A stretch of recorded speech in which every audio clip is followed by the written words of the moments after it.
왜 이재명이 유죄를 받았다고 해서 이렇게 보복성 조치를 하느냐. 입법부가 진짜 다 해먹겠다는 거 아니냐. 그런데 마음에 안 든다고 힘 있는 입법부에서 판사를 탄핵하겠다. 자유를 지킬 수 있을 때, 예방할 수 있을 때 같이 예방해 주셨으면 좋겠습니다. 언제까지 탄핵 찬성이랑 반대로 갈라져 있겠습니까? 상권 분립을 지켜내기 위해서 똘똘 뭉쳐야 된다고 생각합니다. 우리 시청자 여러분 반갑습니다. 이번 시간에는 또 기분 좋게 시작하겠습니다. 또 이렇게 새로운 2035 청년을 오늘 함께 했다 하니까 기분이 엄청 좋아졌어요. 우리 대한민국의 미래가 밝아요. 현재 2025년 상반기 현재는 굉장히 암울하고 갈등 속에 있고 경제도 관세 전쟁에다가 다 무너지는 것 같고 암담하지만은 그럼에도 불구하고 여러분들이 보고 계시는 이런 2030 청년들 바라보면은 대한민국에 희망이 있다 이런 생각이 듭니다. 오늘 2025년 5월 7일 조금 전이었죠. 19시 저녁 7시에 연세대 정문 앞에서 시국선언을 하고 온 주인공을 바로 이 자리에 모셨습니다. 어서 오십시오. 와주셔서 감사합니다. 초대해 네, 주셔서 감사합니다. 오늘 각자 소개부터 먼저 한번 해주실래요? 저는 연세대학교 공과대학 화공생명공학과 2학년 김현중이라고 합니다. 안녕하세요. 저는 연세대학교 심리학과 20학번 김효은이라고 합니다. 야, 우리 오늘 근데 시국선언이라 제가 말씀드렸잖아요. 오늘 5월 7일 무슨 시국선언이죠? 지금 현재요? 민주당에서 최근에 사법부 판결이 있는 후에 사법부 때리기에 좀 열중을 하고 있는 것 같습니다. 계속해서 대법관들을 공격하고 심지어는 탄핵해야 된다는 말까지 서슴지 않고 있는데 공화주의 국가에서 삼권분립은 반드시 지켜져야 될 가치고 이는 대한민국 헌법 제1조 1항에 있는 대한민국 민주공화국이다라는 그 헌법 명시법으로 되어 있기 때문에 우리가 가장 지켜야 될 가치라고 저희는 생각하고 민주당에서 그렇게 사법부 때리기를 연속하는 거는 삼권분립의 제일 중요한 요소인 사법부의 독립성을 침해한다고 생각이 되어서 그거에 대해서 민주당도 함께 삼권분립을 지키는 행동을 해달라 호소하는 시국선언을 하게 되었습니다. 네. 조금 부연 설명드리면요. 민주주의의 가장 근본인 입법부, 행정부, 사법부에 대한 물론 우리 대한민국에서는 행정부도 탄핵되었죠. 대통령을 탄핵시켜버렸죠. 이번에는 사법부마저도 이재명에 대해서 유죄 취직 판결했다고 해서 탄핵하겠다는 거죠. 결국은 이걸 지켜보고 있다가 이건 아니지 않냐 해서 연세대학에서 제일 먼저 역시 명문대답게 최고의 대학답게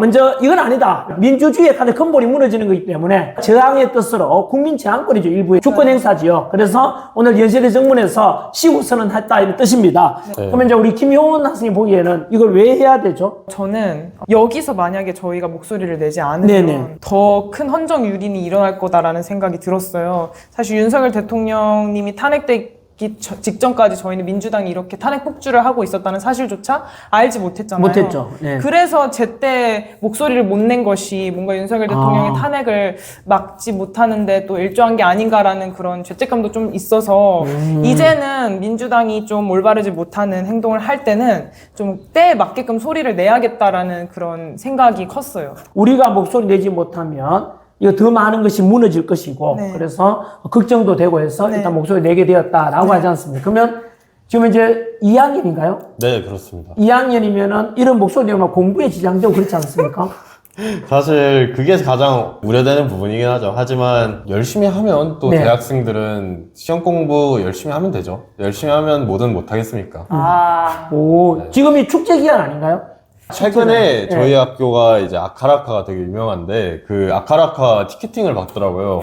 그래서 저는 뭐 신청 안 하고 저는 그거 관심. 뭐 하는 건데요? 이제 연예인들 와서 공연하고 그렇죠, 같이 그렇지. 축제하고 축제 기간에 원래 그러는데 유명한 연예인들 싸이도 오고 애들 맞아요. 보면 막 근데 그랬죠. 그런 거에 좀 관심을 안 가지고 네. 이렇게 하다 보니까 약간 뭐 그냥 평범한 대학생들 살듯이 열심히 살고 있습니다. 효은 씨는요?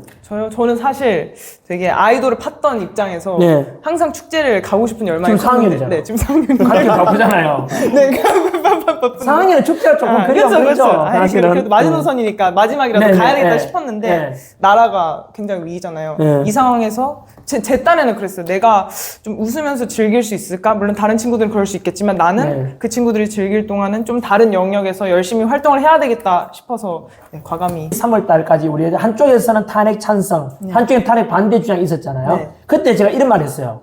탄핵을 찬성하는 쪽도 반대하는 쪽도 집회 나온 분들이 다 애국심을 가졌다고 저는 생각합니다. 맞아요. 왜? 맞습니다. 침묵하는 자보다는 맞아요. 어쨌든 국가의 발전을 위해서 온 거잖아. 어느 누가 집회 나왔는데 나라 망하게 하기 위해서 나온 사람 없잖아요. 맞습니다. 그래서 저는 오히려 나온 분들이 용기 있고 침묵하는 자에 비해서 또 행동을 옮기는 자가 우리 장래성이 있다들 그래 보거든요. 그것처럼 지금 축제 기한에 불구하고 막 이시국선언하고 국가에 대한 걱정이잖아. 사실 목소리 낼 수 있다는 게 당장의 내 이익을 위한 게 아니잖아요. 어떻게 보면 희생하는 거잖아. 여러 사람을 위해서. 공부 한참 해야 되는 자네들한테는 내가 진짜로 고맙기도 하고 미안하기도 하고 그래요. 그래서 제가 공부를 왜 물어봤느냐 하면은 공부를 열심히 해라. 왜냐하면 내 자식이라 생각하면은 야 공부해라 공부 우선이다 하잖아요. 그래서 학생들한테는 제가 절대로 아줌마 나와라 이런 말은 안 해요.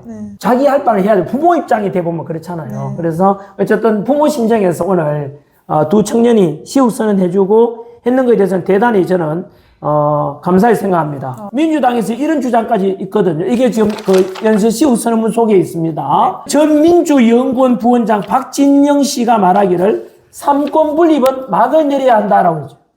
말이 돼요? 이거는 히틀러하고 똑같아지잖아. 입법부가 다 장악하겠다는 거잖아요. 그 밑에는 민주당 초선 의원들은 조희대 대법원장을 탄핵해야 된다. 그럼 민주당 국회의원 저는 뭐냐면 사법부의 판결을 존중하지 않으며 이를 수용하지 않겠다고 하였다. 네. 너무 스탠스가 다른 거죠, 저희랑. 참 어이없지 않습니까? 네. 그 다음 공수처에서는 빨리 사법부에 대해서 수사하래요. 그 판결 내렸다고. 정청래 의원은 사법부를 협박해요. 이 수많은 선량한 법관들이 대부분 사태에 분노하고 있다. 분노하고 있는 판사들 얼마 안 돼요. 정치 판사밖에 없고 3천여 명 중에 대다수 법관들은 이거 뭐지? 사법부를 무너뜨리는데 어느 누가 이걸 찬성하겠어요? 또 여론몰이 해가지고 좌파 언론들은 괜찮으면 국민들 대다수는 그럼 대부분이 잘못했는 모양이다. 이래 되는 거예요. 요게 현재인데 어떻게 생각하는지 현중 씨 한번. 시국선언을 계획하게 된 과정부터 이제 좀 설명을 드리고 네네네. 싶어요. 사실 저희가 처음 이거를 계획하게 된 이유는 이재명 유죄의 취지로 파기환송돼서 뭐 민주당이 수용 못하겠다. 이거는 솔직히 말해서 신경을 별로 안 썼습니다. 당연히 뭐 그러겠지 싶었어요. 하지만 그 이후에 벌어진 일이 좀 충격적이었죠. 최상무 경제부총리를 이제 삽시간에 탄핵시키려고 추진을 하였고, 그래서 결국 사퇴까지 이르게 되었습니다. 한순간에 경제수석이 공석이 되었고, 대한민국은 이렇게 엄중한 위기 상황 속에서도 경제수석이랑 경제협상자, 실무자 없이 헤쳐나가야 되는 상황이 된 거죠. 사실 그걸 보면서 이제 에브리타임이라고 하는 대학 내 커뮤니티 여론이 매우 들끓었습니다. 왜냐하면 이런 상황이 맞는 거냐. 아니 왜 이재명이 유죄를 받았다고 해서 이렇게 보복성 조치를 하느냐. 입법부가 진짜 다 해먹겠다는 거 아니냐. 이런 식으로 되게 공포를 느낀다는 말이 많았어요. 사실 저도 거기에 대해서 매우 분노했고요. 그런 게시글들을 보면서 이거는 진짜 삼권분립에 대한 도전이다 라고 생각을 했고, 그리고 그 이후에 5월 1일부터 제가 당장 서명운동을 시작했는데 5월 2일, 5월 3일 지나니까 조희대 대법원장 탄핵하겠다. 사실 어떠한 삼권분립 국가에서도 그 법원의 판결을 존중하지 않은 사례를 찾아보기가 힘듭니다. 왜냐하면 사법부의 독립성은 삼권분립에서 가장 핵심이라고 불리거든요. 영국 같은 나라는 입법부랑 행정부가 한 그 국회에서 오지만 적어도 사법부는 독립적으로 운영됩니다. 왜? 그렇죠. 삼권분립은 항상 사법부의 독립을 핵심적인 취지로 보기 때문이죠. 왜냐? 정치적인 판단이 돼서는 안 된다. 국민들이 법의 판결을 받음에 있어서 특정 정치 세력에 있어서 판결을 받는 것이 아니라 진짜 공정하고 이제 법률과 상식에 맞게 판정해줄 법관들에게, 중립적인 법관들에게 맡기는 것이 우리 삼권분립의 취지다라고 이제 모든 국가에서 그런 생각을 하는데, 민주당에서는 이제 법관을 탄핵함으로써 자신의 뜻에 맞지 않는 판결을 승복하지 않겠다, 사법부의 독립성을 없애겠다라는 취지의 발언을 많이 했었고, 심지어는 대법원에 소속된 법관들을 30명으로 늘리겠다 이런 말도 들렸어요. 그러면은 그 임명권은 결국 국회가 갖겠죠. 그러면 이게 과연 삼권분립이라고 할 수 있느냐? 저는 그렇지 않다고 보거든요. 삼권분립이 가장 중요한데, 그리고 이 삼권분립이 있기 때문에 독재국가가 안 되고 대한민국이 올바르게 나아갈 수 있는 그 초석이 되는 것이기 때문에 이런 행사를 기획하게 됐고 서명운동을 받게 됐습니다. 시청자 여러분 든든하시죠? 이게 원칙 아닌가요? 이거에 대해서 이제 우리 국민들이 어떻게 느끼냐면 무감각해졌다고 해야 되나? 맞아. 깨구리 넣어놓으면은 이렇게 미지근한 물 넣어놓으면 아 괜찮다 하다가 온도 서서히 높이면은 알게 모르게 죽어가거든요. 절대 무너지면 안 되는 게 있는데 그 마지노선이 바로 사법부 독립. 이것까지도 무너지고 뭐 탄핵 29번 결의하면 이것도 이제 사람이 익숙해져 버리고 5월 1일 선거할 때 민주당에서는 아무도 왜 그래 빨리 선거하냐라고 안 했어요. 네. 당연히 자기들은 무죄 선고될 것이다 막 들떠서 있었단 말이야. 대선 앞두고 이재명이 무죄됨으로 해서 깨끗하게 만들어주구나 싶어서 기대했는데 유죄 선고 때니까 그때서야 들고 난 거야. 아니 판사가 선고를 땅땅땅 하잖아요. 판사가 선고하고 나면 끝나는 거잖아. 네. 그런데 마음에 안 든다고 힘있는 입법부에서 판사를 탄핵하겠다. 이거는 범죄자가 자기를 잡는 경찰을 없애겠대. 똑같은 거야. 이런 일이 발생하고 있는 거 우리가 속 안 넘어가서 안 되겠다는 얘기 들고 이번에 우리 효원 씨는 네. 어떤 생각이 들어요? 사법부가 무너지는 거에 대해서. 저는 민주당의 그런 행태를 보고 네. 민주당에 계신 국회의원분들은 국가관이 어떻게 설립이 되어 있을까가 굉장히 궁금했어요. 왜냐하면 헌법 제1조 1항에 보면 대한민국은 민주공화국이라고 써져 있거든요. 단순한 민주주의가 아니라 민주주의랑 공화주의랑 같이 결합된 정치체제를 채택하고 있는데 민주당의 행동을 보면 이분들은 민주주의만을 외치는 걸로 보여요. 민주주의의 핵심 3가지 원칙이 평등, 참여, 다수결이거든요. 네. 근데 이분들이 내거는 정책들을 보면 굉장히 평등을 앞세우고 근데 그 평등도 올바른 방향성의 평등이 아니라 애초에 달성할 수 없는 평등을 외치고 그리고 다수결을 굉장히 밀어붙인단 말이에요. 네, 그렇죠. 심리학을 공부하는 입장으로서 네. 이 대중이란 게 얼마나 선동에 취약한지 저는 굉장히 잘 알고 있어요. 동조 현상이 그거를 설명할 수 있다고 저는 말씀드릴 수 있거든요. 더 많은 사람이 모여있는 공간에서는 네네. 특정 권력을 갖고 있는 사람의 목소리가 크면 네. 다수의 사람이 거기에 쏠리게 돼요. 동조하게 된다. 네네. 그 이야기에 다 동의하게 돼요. 그건 어쩔 수 없어요. 이게 그게 사람의 좋고 나쁨이 아니라 그게 네. 인간의 보편적인 특징이기 때문에 저는 사람들이 많이 모여있는 그 다수의 공간이 얼마나 취약한지 잘 알고 있거든요. 근데 민주당이 이거를 굉장히 잘 이용한다고 느꼈어요. 왜냐면 민주당에 계신 국회의원분들은 권력도 있고 굉장히 많이 배우셨고 똑똑하신 분들이잖아요. 근데 그래서 그분들이 말씀하시는 모든 안건들이 사실 대중 입장에서 봤을 때는 틀리더라도 저기 맞겠다 생각할 수 있는 그 여지가 너무 커요. 그래서 이런 걸 보면서 민주당은 정말 민주주의밖에 모르구나. 근데 우리나라는 단순한 민주주의 국가가 아니라 민주공화국이잖아요. 공화국의 3가지 원칙은 법치주의, 네, 공공성, 네. 권력 견제란 말이에요. 네. 이것까지 같이 생각을 해야 되는데 민주당이 하는 행동들을 보면 공화주의 체제를 전혀 이해하지 못하고 이거를 좀 녹아내지 못하고 있다라는 생각이 많이 들었어요. 사법부를 탄핵시키려고 하는 행태만 봐더라도 권력 견제를 아예 무시하는 행위인 거잖아요. 그렇죠. 그걸 보면서 그걸 독재하기 위한. 네, 그죠? 많이 느꼈습니다. 선동해가지고 대중들은 그러니까 선동이 돼서 넘어가거나 아니면 많은 대중들은 무관심하거나. 네. 그죠? 여러분 참 똑똑한 거 맞죠? 두 분 다 이야기 들으면 의휘력이 굉장히 풍부해요. 참 이런 청년이 있으면은 참 의식이 끼어 있구나 생각 들기도 하고 그래서 제가 늘 고맙고 든든하다는 말씀을 딱 드리고 싶네요. 그래서 2030 청년들 특히 다른 대학생들한테 혹시나 하고 싶은 이야기 또는 청년들이 하고 싶은 이야기. 대학생 여러분들께 먼저 한 말씀 드리겠습니다. 저희가 이번 시국선언을 한 것은 이것이 대학가로 뻗어나가서 이제 다른 대학생 분들께서도 여기에 참석해 주시거나 새로 이제 시국선언을 기획해 주시기를 희망하고 있습니다. 대한민국은 우리 혼자서 만드는 것이 아닙니다. 같이 함께 만드는 것이죠.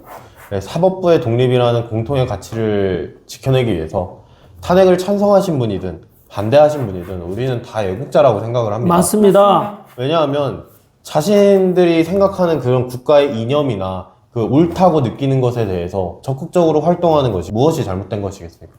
그렇기 때문에 탄핵 찬성이든 반대든 우리가 함께 나아갈 수 있는 곳에서는 나아갈 수 있다고 생각합니다. 우리는 극우가 아닙니다.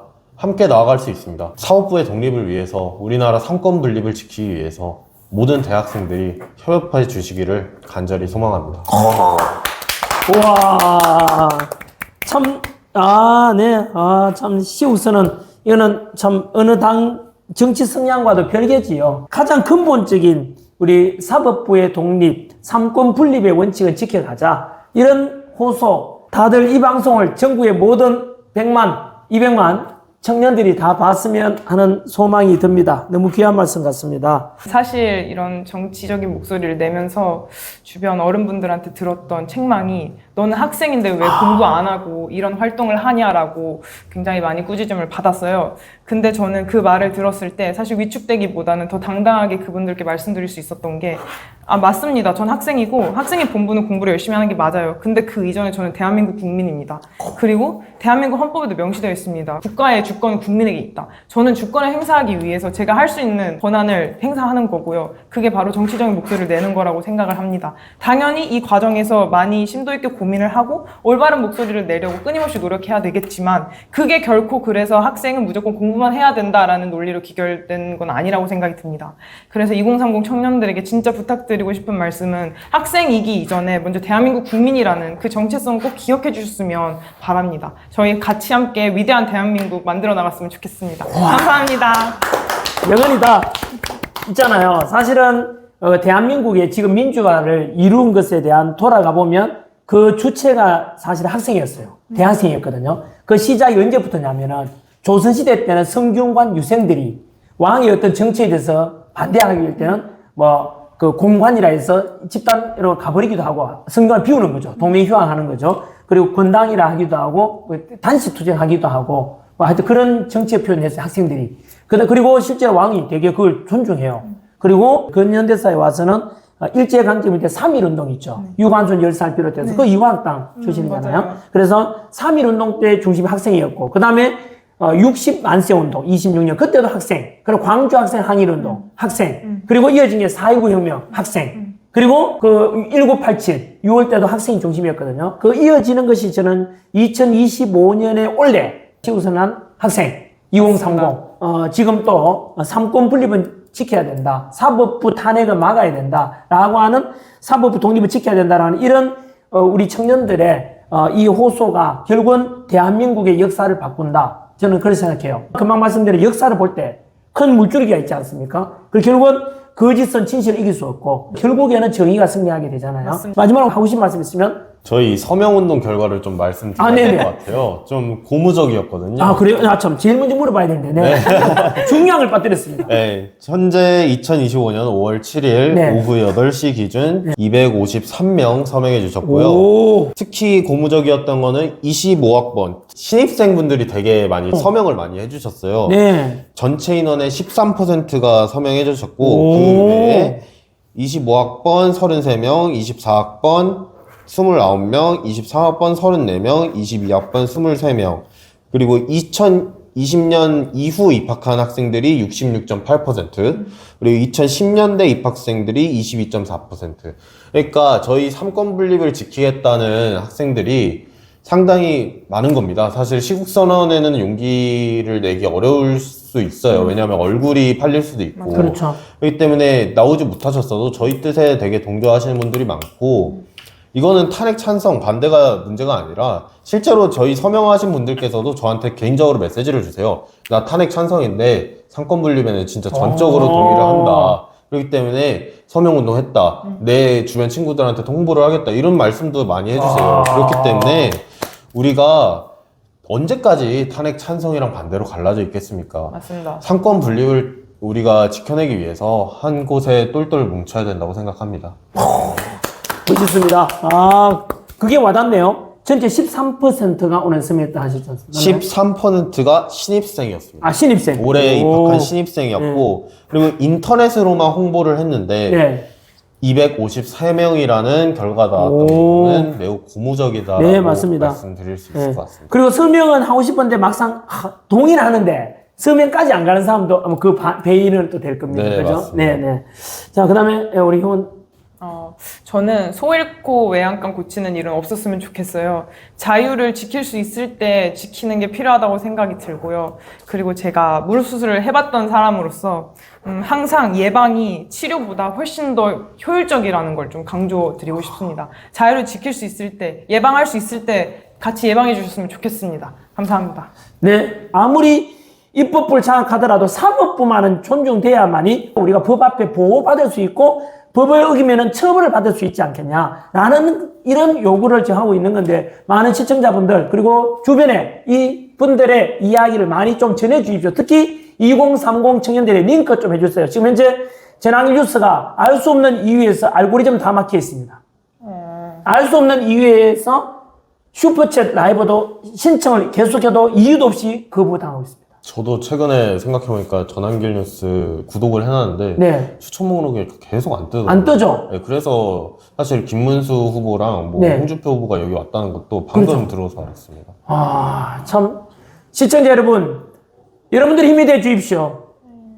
현재 알 수 없는 이유에서 슈퍼챗도 막혀 있고, 그리고 금방 말씀하신 대로 알고리즘 다 막혀 있습니다. 좋아요, 구독, 좋아요인가? 이렇게 알고 해주시고요. 2030 청년들, 많은 10대들 청년들에게 이 두 분의 이런 울림이 찻잔 속의 태풍이 아니라 진짜 횃불이 돼가지고 전 국민들에게 알려져서 이 자유민주주의를 지키고 삼권 분립을 지키고 여러분들이 그래서 법 앞에서 보호받을 수 있는 그런 대한민국을 우리가 만들어 가야 되고 그런 세상을 우리 미래세에 물려줘야 되지 않겠습니까? 시청자 여러분, 이 영상을 꼭 전 국민들이 볼 때는 최소한 친구한테 링크는 몇 개씩은 좀 해주시기 바랍니다. 그래서 이 분들의 요구가 전 국민들의 알게 되고 이 자유민주를 지키는 하나의 초석이 될 수 있도록 힘을 되어 주십시오. 오늘 와주셔서 감사드립니다. 네, 너무나 감사합니다. 감사드립니다. 시청자 여러분 고맙습니다. 감사합니다. 응원하겠습니다. 감사했어요. 자유를 지킬 수 있을 때 지키는 게 필요하다고 생각이 들고요. 그리고 제가 무릎 수술을 해봤던 사람으로서 항상 예방이 치료보다 훨씬 더 효율적이라는 걸 좀 강조드리고 싶습니다. 자유를 지킬 수 있을 때, 예방할 수 있을 때 같이 예방해 주셨으면 좋겠습니다. 감사합니다. 네, 아무리 입법부를 장악하더라도 사법부만은 존중돼야만이 우리가 법 앞에 보호받을 수 있고 법을 어기면은 처벌을 받을 수 있지 않겠냐라는 이런 요구를 지금 하고 있는 건데 많은 시청자분들 그리고 주변에 이 분들의 이야기를 많이 좀 전해 주십시오. 특히 2030 청년들의 링크 좀 해주세요. 지금 현재 전환길 뉴스가 알 수 없는 이유에서 알고리즘 다 막혀 있습니다. 알 수 없는 이유에서 슈퍼챗 라이브도 신청을 계속해도 이유도 없이 거부당하고 있습니다. 저도 최근에 생각해보니까 전환길 뉴스 구독을 해놨는데 네. 추천 목록에 계속 안 뜨더라고요. 안 뜨죠? 네, 그래서 사실 김문수 후보랑 뭐 네. 홍준표 후보가 여기 왔다는 것도 방금 그렇죠. 들어서 알았습니다. 아, 참. 시청자 여러분, 여러분들 힘이 돼 주십시오.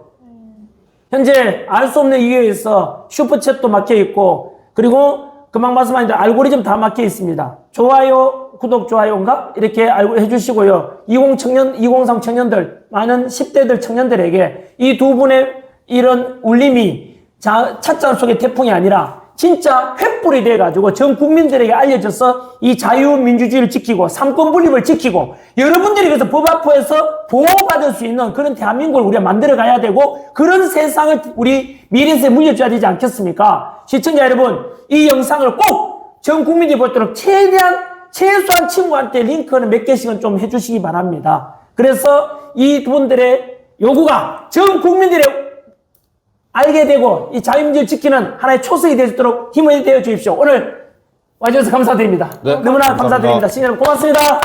감사합니다. 응원하겠습니다.